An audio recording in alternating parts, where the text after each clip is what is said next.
Bismillahirrahmanirrahim.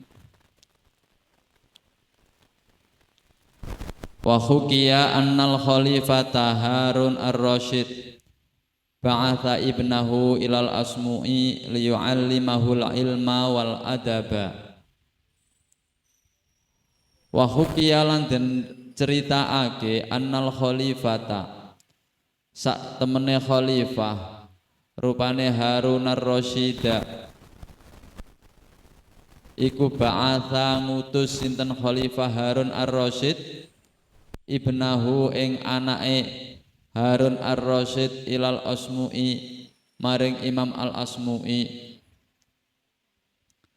liyu'allima supaya mulang sinten Imam al-Asmu'i hu ing ibnahu al-ilma ing ilmu wal adaba lan adab. Faro'a mongko ningali sinten Khalifah Harun ar-Rasyid hu ing al-Imam al-Asmu'i yauman ing dalem siji dina yatawaddu hale wudu sinten Imam al-Asmu'i wa yaghsilu lan basuh sinten Imam rijlahu ing sukune imam wa benul khalifati hale utawi anake khalifah iku yasubbu ngesokake sinten ibnahu sinten ibnul khalifah almaa ing banyu ngesokake banyu ala rijlihi ing atase sukune Imam al-Asmu'i fa'ataba mongko nyelo maidu sinten Khalifah Harun ar-Rasyid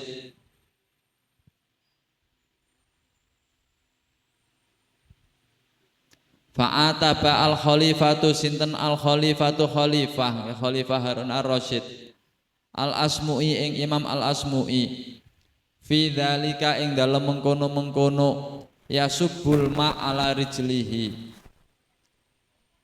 faqala mongko ngendika matur sinten Khalifah Harun ar-Rasyid innama ba'attu angin pestine ngutus ngirim sapa ingsun hu ing ibni ilaika maring sira maring panjenengan litu alima supaya belajari sinten panjenengan hu ing ibni watu adiba lan nata kramaake panjenengan hu ing ibni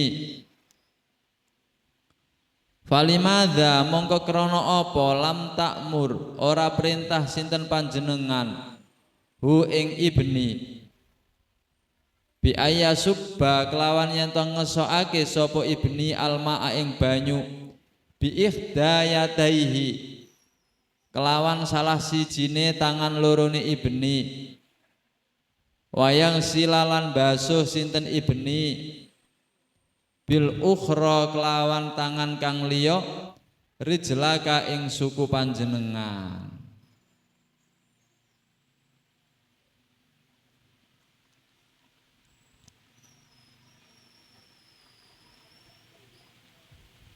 Jadi ini masih meneruskan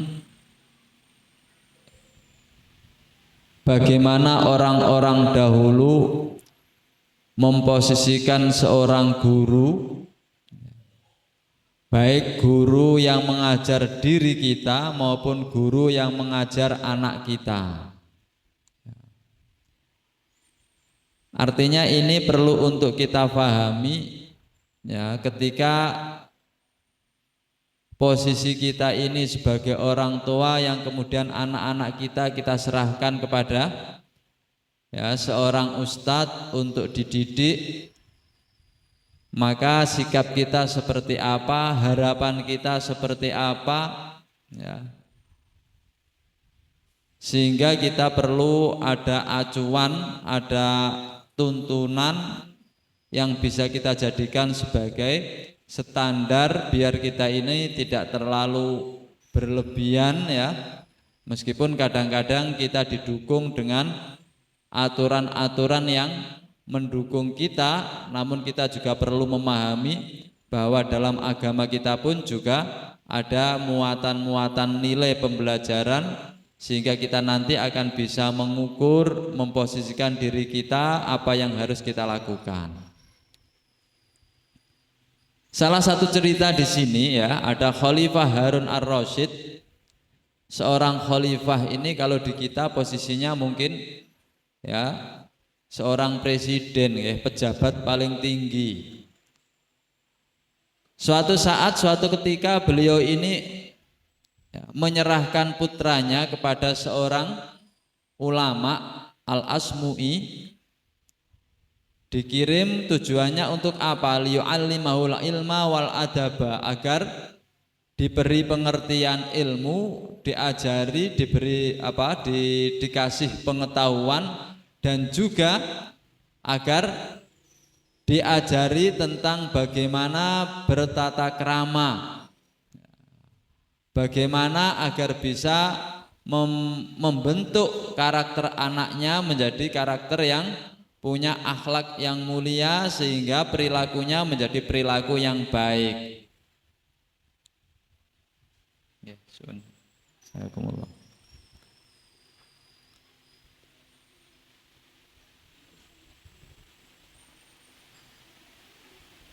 Baik, suatu ketika yauman nggih faraahu yauman yatawaddu. Barangkali saat napa nggih cara saiki ngono ngirimi anake datang ke tempat Imam Al-Asmu'i, Khalifah Harun ar-Rasyid melihat imam tersebut sedang wudhu. Faraahu yauman yatawaddu. Ketika wudhu diperhatikan, dilihat di situ ada putranya. Dan ketika Imam Al-Asmu'i ini wayaghsilu rijlahu, sedang membasuh kakinya, ini melihat putranya khalifah itu menuangkan air ke kakinya Imam Al-Asmu'i. Yasubbul ma' ala rijlihi. Ketika Harun ar-Rasyid ya, Khalifah Harun ar-Rasyid melihat putranya menuangkan air ke kakinya Imam Al-Asmu'i, fa'atabal Khalifah Al-Asmu'i fi dzalik. Maka Harun ar-Rasyid mencela apa yang dilakukan oleh putranya terhadap Imam Al-Asmu'i.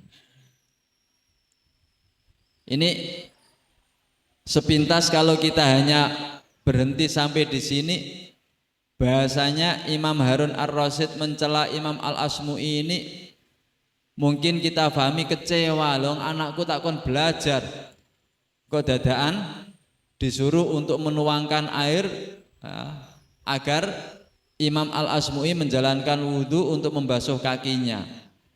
Tapi ternyata tidak demikian. Apa yang disampaikan oleh Imam Al-Asmu'i? Imam Al-Asmu'i kecewa, bukan kecewa karena anaknya disuruh menuangkan air di kakinya. Imam Al-Asmu'i bukan, tapi justru yang disampaikan apa? Di sini innama ba'attuhu ilaika litu'allimahu wa tu'addibahu. Anak saya suruh, ya, saya kirim ke sini itu agar engkau bisa mendidik, agar engkau bisa memberikan tata krama, didikan tata krama yang baik. Falimadza lam ta'murhu bi ayyasubbal ma' bi ikhda yadayhi wa yaghsila bil ukhra rijlaka.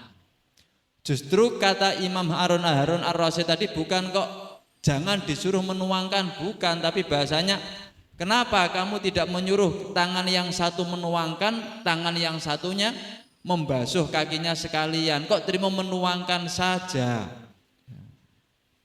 Ini kadang-kadang kita merasa anak kita disuruh sedikit itu sudah merasa seakan-akan sudah dimanfaatkan. Lah ya wong anak kon belajar kok dikongkon ngene. Nah ini imam melihat itu justru kurang. Kalau hanya seperti itu masih kurang. Sekalian mungkin disuruh menuangkan air itu bagian dari didikan begini loh caranya wudhu, silahkan kamu lihat. Ketika Imam Al-Asmu'inya praktek wudhu, terus anaknya Harun Ar-Rasyid itu menuangkan air, sambil menuangkan mungkin bisa sambil melihat cara praktek wudhu yang benar seperti apa, diperhatikan. Tapi kita kata Imam Harun Ar-Rasyid itu masih kurang, itu baru mempelajari, memberikan contoh. Kasih sekalian didikan tata krama, adab yang baik, adab yang benar. Yang satu disuruh nuangkan, yang satu disuruh membasuh, kon ngosoi sekalian kakinya. Ini kan apa ya, bentuk seakan-akan merendahkan, tapi justru nafsu itu kadang-kadang perlu untuk sekalian direndahkan seperti itu, biar tidak ada perasaan ego, biar tidak ada perasaan kesombongan.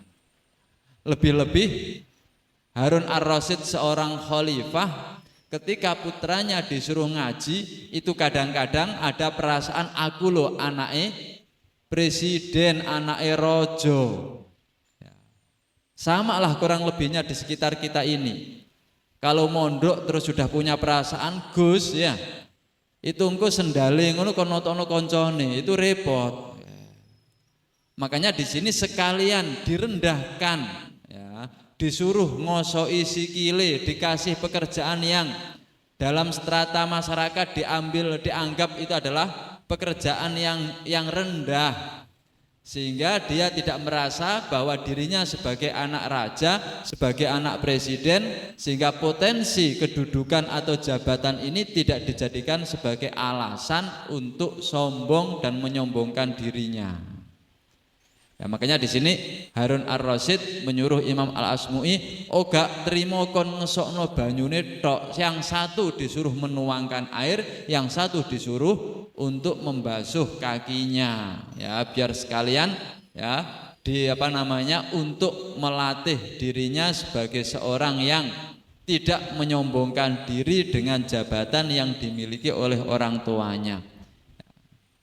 Itu diantaranya ya bentuk contoh-contoh seperti ini itu ya kita bisa mengambil hikmah ya, mengambil pembelajaran. Nanti kalau misalnya kita ya sebagai ustadz ustadzah punya anak, terus kemudian di sekolah anak kita mungkin ya dibully teman-temannya, nanti kita datang merasa kepala sekolah lho koncoku. Nah, ini kan kadang-kadang kita sudah merasa seperti apa gitu ya. Jadi dalam posisi jabatan ini jangan dikaitkan dengan bentuk pendidikan. Nah, kalau bisa anak kita jangan merasa dia itu sebagai anaknya siapa. Ya, ketika dia belajar, marilah sebagai thalibul ilmi kita semua adalah sama-sama orang yang mencari ilmu, maka strata kita ya, kedudukan kita dengan yang lainnya dianggap sama. Kalau perlu misalnya kita ini ya namanya di masyarakat orang memposisikan kita itu kadang-kadang bukan kehendak kita, tapi usahakan anak kita jangan punya perasaan demikian, sehingga kadang-kadang ketika dipondokkan kalau bisa ya teman-temannya jangan kenal kita itu siapa. Wis bening pondok anake iku wis tidak diketahui kalau dia Gus, itu lebih baik daripada nanti teman-temannya tahu kalau dia Gus. Kuwatire nak gak kuat nggawa Gus itu nanti malah ya repot nanti di sana ya. Lagi ditakzir didik ya loro ati ya, karena merasa anaknya kiai atau bapaknya koncone kiai ini, lah itu kan repot kalau sudah seperti itu. Itu satu contoh yang dilakukan oleh Harun Ar-Rasyid. Jadi kita jangan, apalagi kadang-kadang kita ini anak kita di sekolah itu ya dididik oleh gurunya, terus ada tindakan yang menurut kita mungkin agak kurang cocok ya, itu kadang-kadang kita sudah merasa tersinggung, terus kemudian kita apalagi sampai kemudian apa ya diselesaikan dengan apa bahasanya itu ya, merasa ya karena kekerasan anak itu ada undang-undangnya, yang kemudian undang-undang itu kadang-kadang tidak diimbangkan dengan hak dan kewajiban seorang guru ya. Guru punya kewajiban mendidik, tapi kalau caranya mendidik guru itu dibatasi, ya, dengan batasan yang terlalu, ya, artinya terlalu apa itu ya? Terlalu disekat, itu nanti kita akan repot untuk mengambil sikap. Sehingga ketika mungkin anak kita ini diperlakukan tidak seperti temannya yang lain, itu jangan merasa bahwa anak kita ini sudah apa? Diperlakukan tindakan kriminal atau didiskriminasikan atau ya yang macam-macam seperti itu. Yang perlu kita lihat loh, yang guru nih lo gak tahu mukul murid liyane. Kok ngantek anakku sing dipukul, bisa jadi anak saya yang keterlaluan, kan begitu. Lain kalau misalnya sak kelas dipukuli kabeh, itu gurune sing masalah gitu. Tapi nak sing dipukul kok cah siji tok, itu bisa jadi anaknya yang bermasalah. Apalagi kadang-kadang terjadi seorang guru sudah mengajar bertahun-tahun nggak ada masalah, ya, sudah sampai tua tiba-tiba ada permasalahan, ya, yang sampai kemudian masuk dalam dianggap sebagai tindakan kriminal. Itu sangat kasihan, ya, bentuk seperti itu. Artinya kita perlu menyadari setiap kejadian yang ada itu kita perlu menilai dari setiap, ya, sisi sudut pandang yang berbeda-beda, bermacam-macam. Satu contoh saja tadi seperti itulah, ya, sak kelas iku gak ono sing dipukul gurune, anakku tok sing dipukul, bisa jadi anak saya ini yang keterlaluan. Ya. Kalau misalnya gurunya itu kabeh sak kelas dipukul kabeh, ya itu berarti gurunya yang bermasalah, bukan anaknya. Ini juga bisa kita jadikan sebagai ukuran seperti itu. Baik, wa min ta'zimil ilmi ta'zimul kitabi, fayam baghi li talibil ilmi alla ya'khudhal kitaba illa bituharatin. Wa min ta'zimil ilmi lan iku setengah saking ngegungake ilmu, ta'zimul kitabi utawi ngegungake kitab. Bayang bagi mongko prayoga li talibil ilmi kedue wong kang golek ilmu alla ya'khudha. Apa yen toh orang ngalap sapa talibul ilmi alkitaba ing kitab illa bitoharatin kejaba kelawan toharoh sesuci. Wa hukiyalan den critakake ana Syekhil Imam Syamsil A'immah Al Halwani annahu qol sak temene imam iku kala ngendika sinten imam, innama niltu angin mestine merkulih sapa ingsun hadzal ilma ing ikilah ilmu bitakzimi kelawan ngegungake. Fa inni mongko sak temene ingsun iku ma akhadtu orang ngalap sapa ingsun alka ghoda ing lembaran ing kertas illa bitoharati kejaba kelawan suci. Wa anna syekhul imam lan sak temene syekhul imam Samsal A'immah As-Sarkhosi iku kana wonten sinten syekhul imam iku mabtunan lara weteng. Wa kana lan enten sinten imam Samsul A'immah iku yukarriru bola bali sinten imam fi lailatin ing dalam siji wengi fi tilkal lailati ing dalam mengkono-mengkono wengi sab'a asyarata kelawan 17 apane marrotan ambalane li annahu krontom stene Samsul A'immah kana iku ana sinten Samsul A'immah iku la yukarriru orang bulan baleni sinten Samsul A'immah illa bitoharati kejaba kelawan suci. Hal kadza kaya mengkono keterangan li annal ilma karena sak temne ilmu iku nurun cahaya wal wudu alan wudu iku nurun cahaya fayazdadu mongko tambah apa nurul ilmi nurune apa nurul ilmi cahayane ilmu bihi kelawan nurul wudu cahayane wudu. Sebagian dari cara kita mengagungkan ilmu adalah mengagungkan kitab. Ya, kemarin saya sampaikan, jadi orang ini tuntutannya adalah mengagungkan ilmu. Seorang ustadz, seorang kiai kita muliakan karena beliau membawa ilmu. Ya. manusia ini akan dibedakan antara yang tidak berilmu dan yang berilmu karena ilmunya. Umurnya sama, ya, dari keturunan yang sama, dari keluarga yang sama, desanya sama. Kenapa ya yang adiknya itu lebih dihormati daripada kakaknya? Karena adiknya punya ilmu lebih banyak daripada kakaknya. Ini sering terjadi demikian. Dan alhamdulillah tradisi masyarakat kita pun juga demikian. Artinya masyarakat kita itu sadar dengan pentingnya ilmu, ya, mulianya ilmu, sehingga orang yang punya ilmu itu layak lebih dihormati daripada orang yang tidak punya ilmu karena ilmunya. Kadang-kadang ada orang yang lebih tua terhadap yang lebih muda, dia hormat ya karena ilmunya. Itu sering terjadi demikian. Nah, di sini disampaikan tidak hanya manusia, kitab yang di situ ada tulisan-tulisan ilmu itu juga layak untuk kita hormati karena di dalamnya ada ilmunya.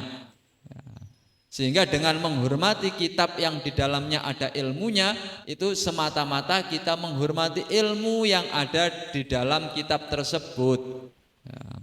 Makanya nanti kalau kitab itu kosongan, ya udah biasa aja kita letakkan di bawah, kita buat untuk telasar duduk, ya, kita buang, mungkin kita buat untuk bungkus apa? Lombok brambang, ya. Tapi kalau nanti di dalamnya itu ada bahasan tentang sholat, bahasan tentang wudhu, itu coba nanti sampean buat untuk bungkus, ya, cabe brambang itu, nanti orang akan, ya Allah kurang ajari wongi, kan begitu. Itu menunjukkan bahwa nilai-nilai ilmu itu layak untuk dihormati, ya, meskipun itu dalam bentuk sebuah kertas. Ada sebuah cerita di sini, diantaranya ulama-ulama dahulu itu cara penghormatannya terhadap ilmu ketika belajar, ketika, ya, sudah mulai mengambil kitabnya itu selalu punya wudhu, selalu dalam keadaan suci. Nah, terus bagaimana itu? Secara hukum sih tidak harus demikian. Ini hanya sebatas memposisikan kita menghormati ilmu tersebut. Nah, makanya kemudian yang di bawah ini disampaikan li'annal ilma nurun wal wudu'a nurun fayazdadu nurul ilmi bihi. Ilmu itu bentuk cahaya, wudu itu juga bentuk cahaya, atau ilmu itu bisa menerangi hati, wudu juga bisa menerangi hati. Maka ketika hatinya terang ketemu dengan ilmu yang butuh terang, itu akan menjadi satu kesatuan yang mudah untuk kita terima. Kadang nggih cerita-cerita riyen ana santri bareng-bareng ning pondok, biyen ning sekolahe padha-padha ringkinge, padha-padha pintere, padha juarane, tapi kemudian ketika di masyarakat yang satu ilmunya bermanfaat berkah untuk masyarakatnya, yang satu, ya, tidak seperti temannya. Setelah diselidiki, oh ternyata dulu yang satu itu kalau belajar pakai wudhu, yang satu tidak. Yang satu kalau belajar menghadap kiblat, yang satu tidak. Ini semuanya punya pengaruh. Kenapa? Karena apa yang ia lakukan itu membedakan antara mencari ilmu dengan tidak. Itu menunjukkan bahwa mencari ilmu itu adalah sebuah, ya, perilaku yang mulia. Makanya kemudian dibedakan dengan perilaku yang lain. Ya, kalau ngopi wis gak usah ndi kiblate. Mosok ape ngopi ngombe leren golek ndi kiblate, ya. Enggak ada seperti itu, ya. Tapi kalau kita belajar monggo ndi kiblate, madhep kiblat belajar. Membaca Quran ndi kiblate, menghadap kiblat baru membaca Al-Qur'an. Itu semuanya, ya, bukan sebuah kewajiban tapi sebuah penghormatan kita terhadap ilmu. Maka dengan cara kita seperti itu, insya Allah nanti kita akan dimudahkan dan dikasih pertolongan oleh Allah untuk mendapatkan ilmu tersebut. Kalau toh kemarin disampaikan, ya, kalau toh kita sudah menghargai ilmu kemudian kita tidak bisa untuk mendapatkan ilmu, siapa tahu nanti anak kita atau cucu kita nanti yang akan bisa menjadi orang yang mendapatkan ilmu.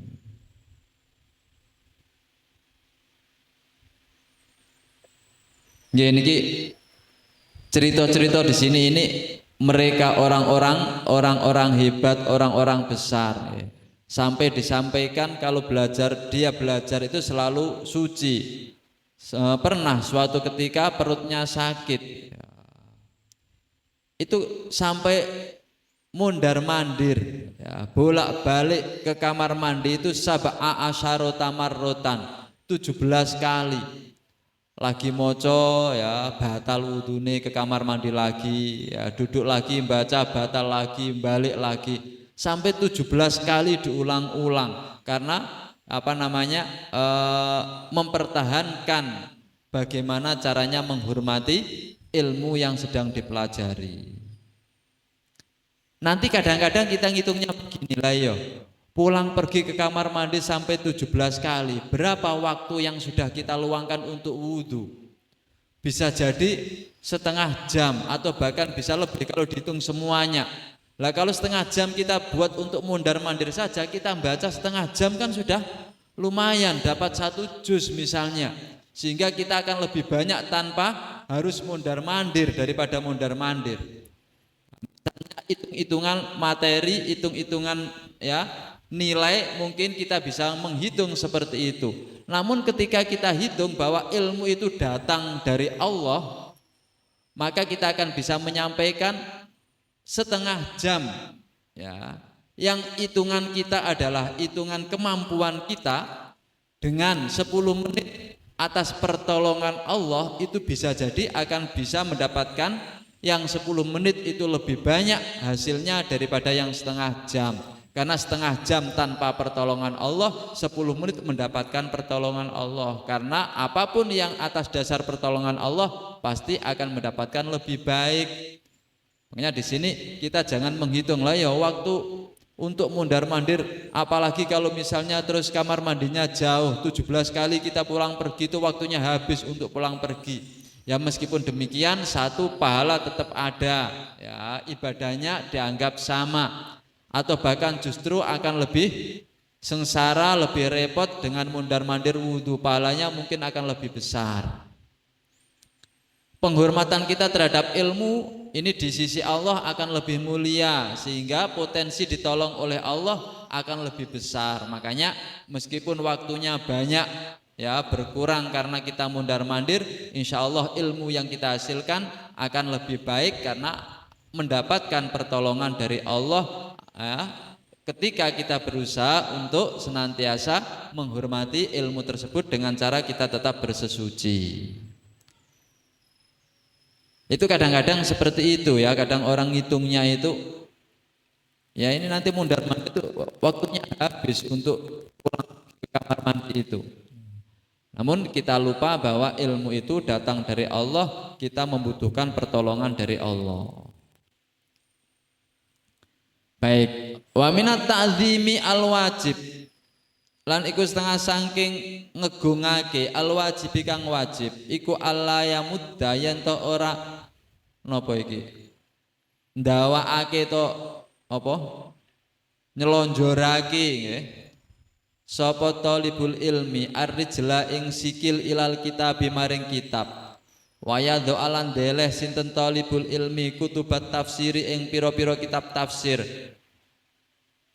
fauqa sairil kutubi ing dalem sak dhuwure sekerine pira-pira kitab takdziman krana ngegungake walaya doa lan orang deleh sinten talibul ilmi alal kitabi ing atase dhuwure kitab syai'an ing suwiji-wiji akhara kang liya. Sekali lagi saya sampaikan ini contoh budaya setempat, sehingga kadang-kadang kurang cocok dengan kita. Tapi intinya bagaimana sikap kita untuk menghormati itulah yang paling utama. Sehingga kalau kita merasa itu tidak cocok, kurang pas, maka kita hindari untuk menghormati kitab atau ilmu yang ada di dalamnya. Ini di sini sampaikan termasuk cara kita mengagungkan ilmu itu, jangan sampai kaki kita ini kita selonjorkan ke kitab. Ya, jadi kitab ini nisori sikile dewi lah, itu termasuk sikap yang tidak menghormati, tidak menghargai ilmu. Termasuk cara menghargai ilmu, posisikan kitab tafsir ditaruh di atas. Karena di situ ada Al-Qur'annya, sehingga kitab yang paling mulia adalah Al-Qur'an. Maka ketika kita menata itu posisinya kitab tafsirnya atau kitab Al-Qur'annya posisinya yang paling atas. Terus kemudian wala yadha'al kitab syai'an akhar. Kalau bisa jangan meletakkan sesuatu di atas kitab. Ini kadang-kadang sering lalai, sering kurang diperhatikan. Engko nak pas ngaji selehno HP ini ning dhuwure kitab plek. Engko terus mari ngono ana WA, wis ya gak usah dicekel, langsung ning dhuwure kitab digeser-geser begitu ya. Nah ini kan ya mungkin ini apa ya, remeh ya, kurang seberapa diperhatikan. Tapi kalau coba kita lihat ya secara pemikiran kita yang jernih ya. Lah iya ya, iku kitab dipelajari, ada ilmu agama, semua membahas tentang ilmu agama. Ya, kemudian HP-nya yang di situ banyak ya muatan-muatannya, bahkan di situ juga banyak hal-hal yang nilainya tidak terkait dengan nilai-nilai materi agama ya, ditaruh di atasnya. Ini kan mungkin ada sisi-sisi kurang menghargai ya kitab yang kita bawa. Ada satu cerita, wakana Ustadzuna Burhanuddin Yahki, lan ono sapa Ustadzuna ustad kita Burhanuddin, rupane Burhanuddin iku Yahki nyeritakake sinten Ustadzuna an syaikhin saking guru minal masyayikhi saking pira-pira guru. Anna fakihan sak temene wong kang ahli fakih iku kana ana sapa fakihan iku wadhoa ndeleh sinten fakihan almihbarota ing wadah tinta alal kitabi ing atase kitab. Faqala mongko ngucap sinten syekh sinten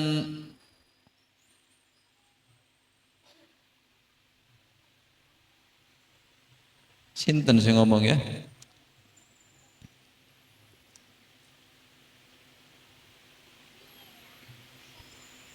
Nggih sinten guru niki sinten sapa wong niki Syekh Minal Masain niku nyeritake ya, ana kejadian biyen wong ahli fikih itu meletakkan tempat tintanya fakilah ngono malah enak nggih. Niki sing ngomong gak jelas niki ya. Niki Syekh niku sing cerita, mboten Syekh gurune fakihan. Ada seorang guru menceritakan, ya, ada seorang fakih meletakkan tempat tinta di atas kitab. Faqala lahu. Niki sing kolane niki temriki mboten dijelaske. Lahu maring fakihan bil farisiyati kelawan bahasa Faris. Burnayabi. Iki artine gak bakal mendapatkan manfaat. Wa kana lan ana sapa Ustadzuna Al-Qadhi Al-Ajallu Fakhrul Islam, rupane Fakhrul Islam Al-Ma'ruf bi Qadhi Khan yaqulu, ngendika sinten Ustadzuna, illam yurid bidzalikal istighfaf fala ba'sa bidzalik. Illam yurid lamun orang ngarepake sapa wong bidzalika klan mengkono-mengkono meletakkan sesuatu di atas kitab, orang ngarepake al istighfafa ing remehake fala baksa mongko ora ana bahaya bidzalika klan mengkono-mengkono nyerehake sesuatu di atas kitab nih. Wal aula utawi kang luwih utama iku ayahtariza yen toh rumeksa sapa talibul ilmi anhu saking dalik. Di enten setunggal cerita seorang ahli fakih meletakkan tempat tintanya di atas kitabnya. Kalau kita mungkin yang meletakkan pulpennya di atas kitabnya, ya, meletakkan kacamata di atas kitab, meletakkan HP di atas kitab, mungkin begitu. Ditegur oleh seseorang, burnayabi. Ini mungkin seseorang ini ya bisa jadi gurunya juga mungkin ya. Ini bahasanya burnayabi. Tidak akan memperoleh manfaat engkau dari ilmumu hanya dengan meletakkan sesuatu di atas kitabnya. Namun di sini kemudian oleh Qadhi Fakhrul Islam Qadhi Khan mengatakan Apa yang dilakukan itu kalau memang tidak ada unsur merendahkan atau menghina kitab, maka tidak apa-apa, karena kadang-kadang itu spontan. Ya, hal-hal kecil, bolpennya diletakkan di atas kitab, ini kadang-kadang spontan. Selama tidak ada unsur untuk meremehkan, ini kata Qadhi Khon ya, Fakhrul Islam Qadhi Khon ini katanya wis gak apa-apa wong jenenge gak sengaja dan tidak seberapa. Tapi kalau ada unsur yang sudah karuan jelas kurang ajarnya, ini meskipun tidak sengaja atau tidak ada unsur penghinaan tetap menghina. Wis karuan kitab dilinggai jare aku gak ada tujuan untuk menghina. Kalau udah unsur seperti itu meskipun tidak ada tujuan menghina tetap menghina. Wis karuan dilinggai misalnya. Ini kan hal-hal yang secara masyarakat dianggap wajar. Kalau hal masyarakat dianggap wajar, itu mungkin selama tidak ada unsur tujuan untuk meremehkan tidak apa-apa, tapi sebaiknya dihindari. Karena bagaimanapun juga penghormatan seseorang itu tergantung bagaimana sikap dia terhadap sesuatu yang ia anggap mulia. Makanya mungkin orang yang meletakkan sesuatu di atas kitab itu ya enggak seberapa menganggap mulia, tapi kalau dia menganggap mulia pasti tidak akan dilakukan seperti itu. Nggih sama ya seperti ketika kita punya ya katakan apa ya barang lah ya. Barang-barang itu kan kadang ada yang harganya mahal tapi kita tidak mengetahui. Itu bagi yang memiliki, lu iku aja kok kono iku larang iku lah. Karena dia tahu itu mahal, tapi yang tidak tahu biasa aja. Kadang-kadang dibuang. Ini juga sama, bagaimana orang memposisikan ilmu itu kalau dianggap luar biasa mulianya, pasti sangat hati-hati caranya menghormati. Tapi kalau dianggap biasa, ya biasa-biasa aja. Ya, disitulah ya letak perbedaan kita, bagaimana cara kita menghormati adalah sesuai dengan bagaimana kita memposisikan barang tersebut sebagai hal yang istimewa atau bukan. Baik. Ini masih bawahnya ini masih takzim juga ya. Ya memang intinya itu manusia itu dibedakan dengan ilmunya. Nabi Adam dibedakan dengan ilmunya. Maka ilmu ini sangat berharga ya, sehingga di sini ini kita juga bagaimana caranya agar kita bisa mendapatkan ilmu, ya bagaimana caranya kita menghormati, mengagungkan ilmu itu sendiri. Makanya ini bagasannya panjang ya. Baik, ada yang tanya? Nggih, monggo. Barangkali yang lain dulu. Nggih, yang lain dulu nggih. Ibu-ibu monggo.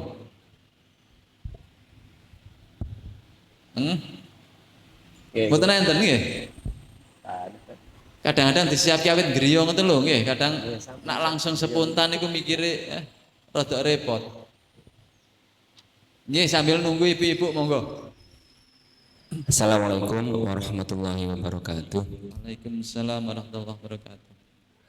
Ngapunten, dari cerita Harun Ar-Rasyid tadi yang beliau bukan orang biasa tapi orang yang punya pengaruh penting dan sebagainya, itu cambukan sebenarnya bagi kita semuanya yang terjun di dunia pendidikan, baik itu sebagai guru atau pendidik maupun sebagai orang yang terlibat sebagai tenaga pendidikan, bahwa sebegitu pentingnya pendidikan karakter adabiah harus kita tanamkan kepada anak-anak kita. Karena kadang resiko jadi anak guru itu kadang sama guru kita sendiri yang kita tahu bahwa itu adalah temannya bapak kita, temannya ibu kita yang juga guru, akhirnya malah kurang hormat.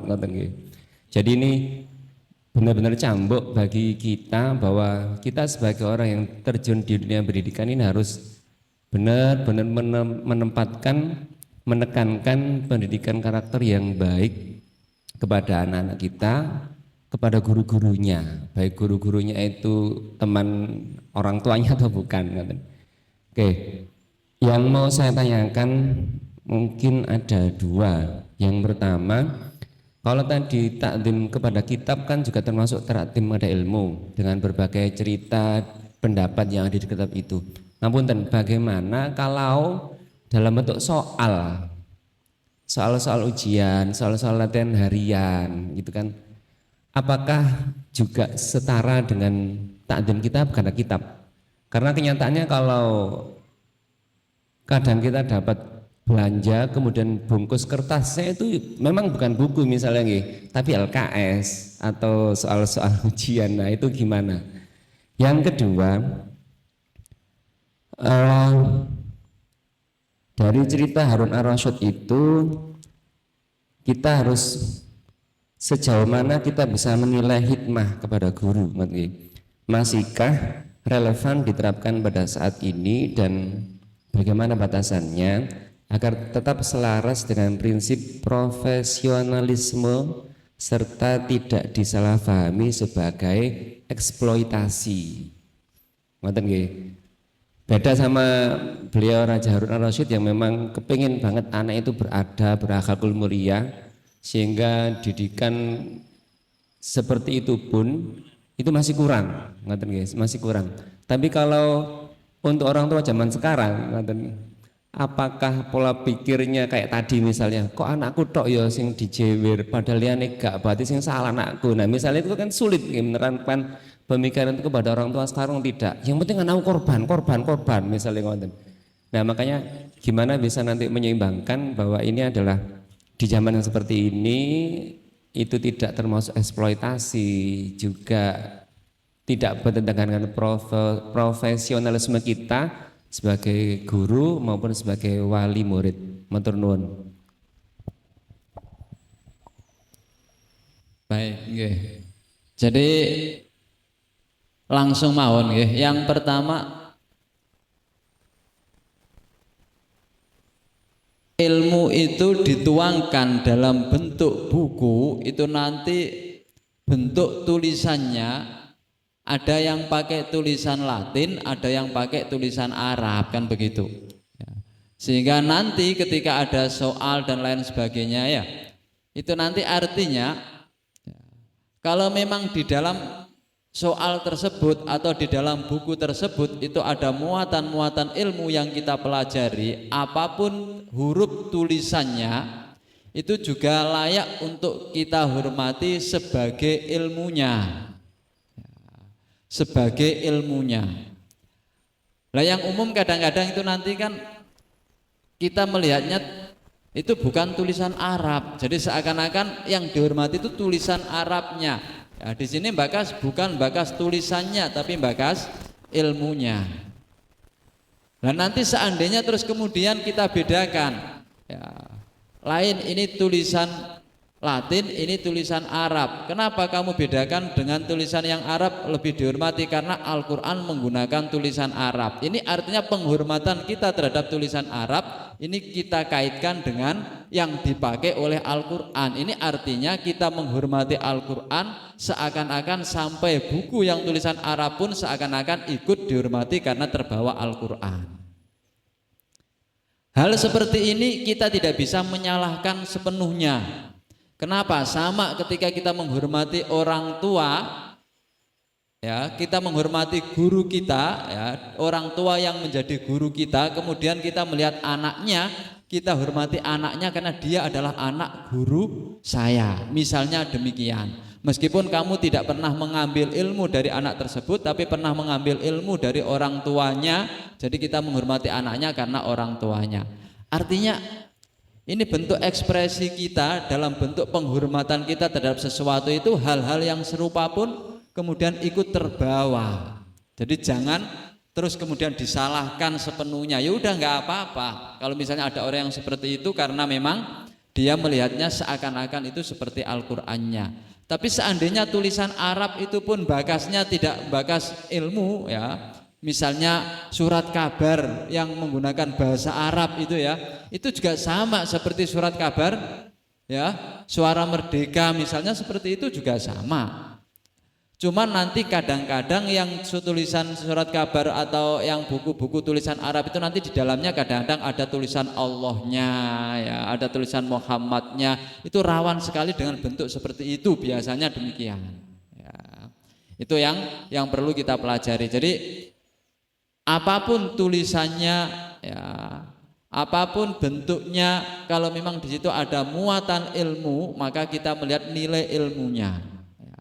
Kalau hanya sebatas informasi itu lain lagi kan, berarti hanya sebatas informasi.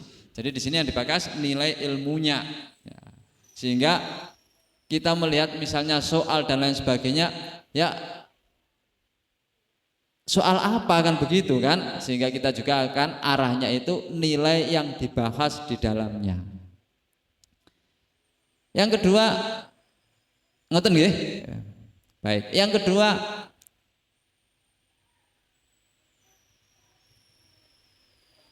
dalam kehidupan kita ini ada satu sisi saja yang kurang sesuai, itu nanti akan membawa rentetan hal yang kurang sesuai dan seterusnya. Artinya seorang guru yang belum layak menjadi guru, seorang pendidik yang belum layak menjadi guru, ya, itu nanti artinya belum layak dalam hal apa? Dia belum bisa mengetahui apa yang mesti dilakukan oleh seorang guru. Ya. Ilmu tentang mendidik belum dikuasai, terus kemudian dia dipaksakan jadi seorang guru misalnya.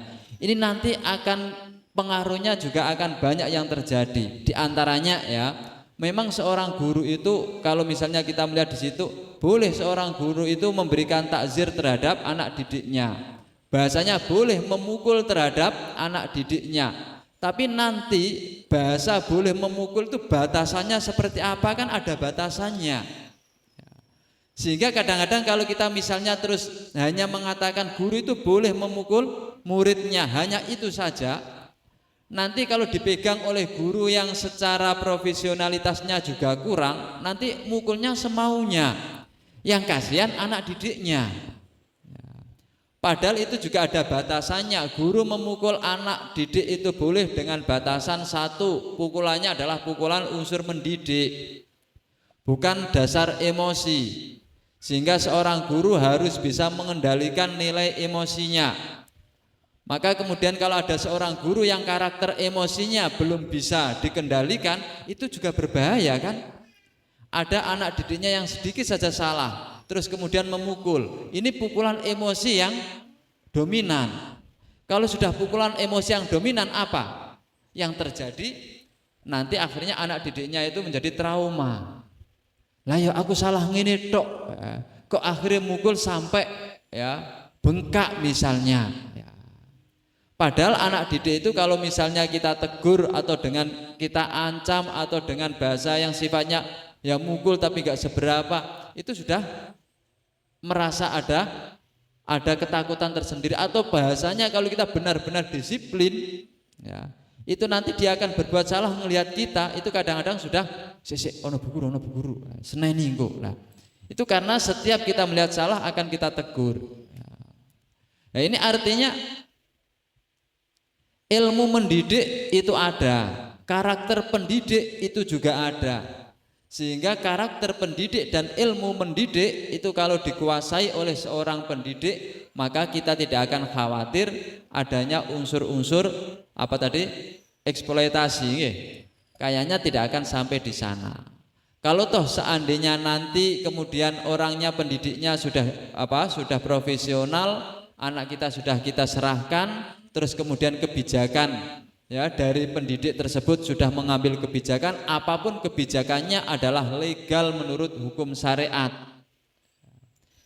Ini nanti kemudian orang tuanya yang kurang mengetahui, ini juga akan jadi masalah. Makanya tadi saya sampaikan dalam kehidupan kita itu ya, setiap hubungan, setiap unsur yang berhubungan itu semuanya ada nilai ilmu yang diketahui.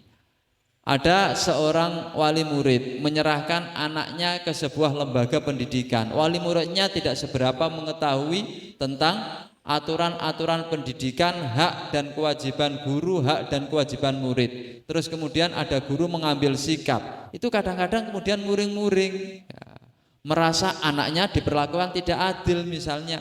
Padahal itu sudah semestinya dalam ya undang-undang dan aturan yang sudah sesuai.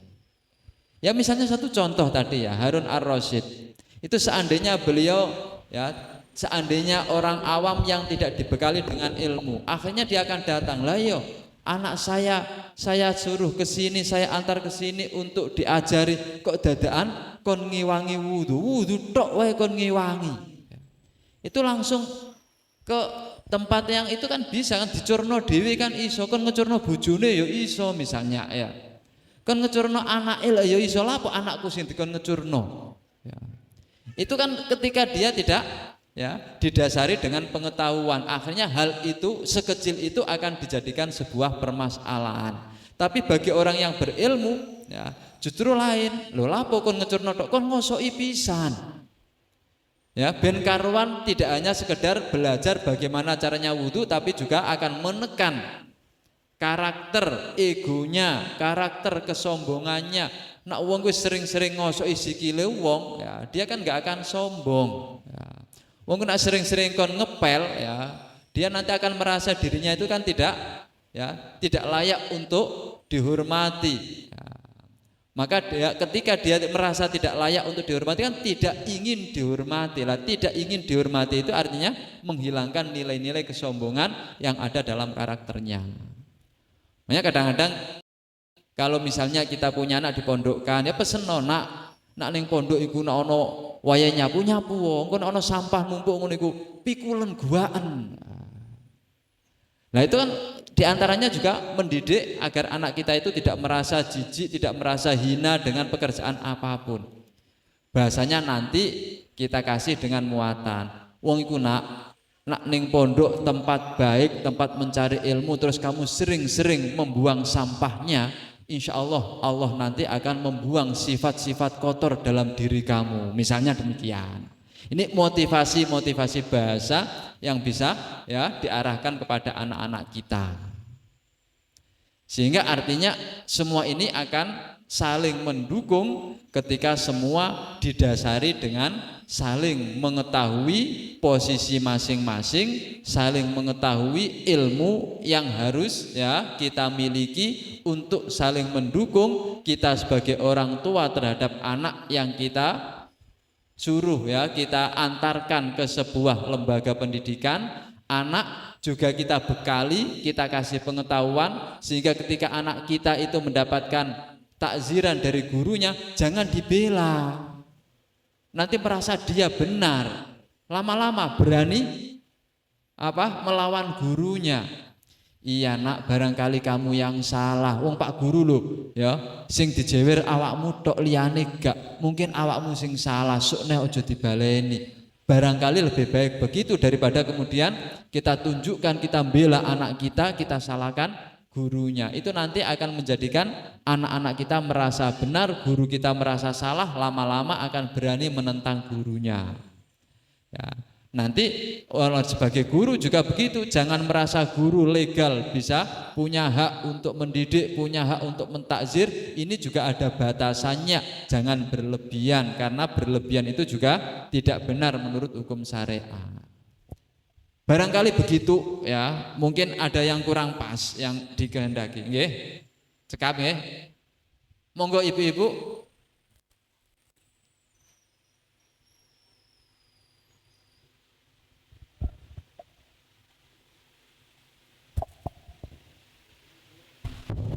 Ini mungkin sehari-hari yang dialami oleh ibu guru yang di dalam kelas namanya wali murid itu sering memberi stigma diskriminasi dengan anaknya dan seterusnya.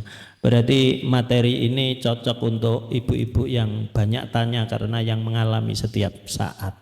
Terima kasih. Tambahan sedikit nggih, kadang-kadang Bu guru niku nak terus duwe murid anake koncone, nah, itu kadang-kadang nanti terpengaruh diperlakukan beda. Kalau bisa jangan sampai kelihatan seperti itu. Meskipun anake gurune di saat bareng-bareng dengan temannya perlakukan seakan-akan sama semua.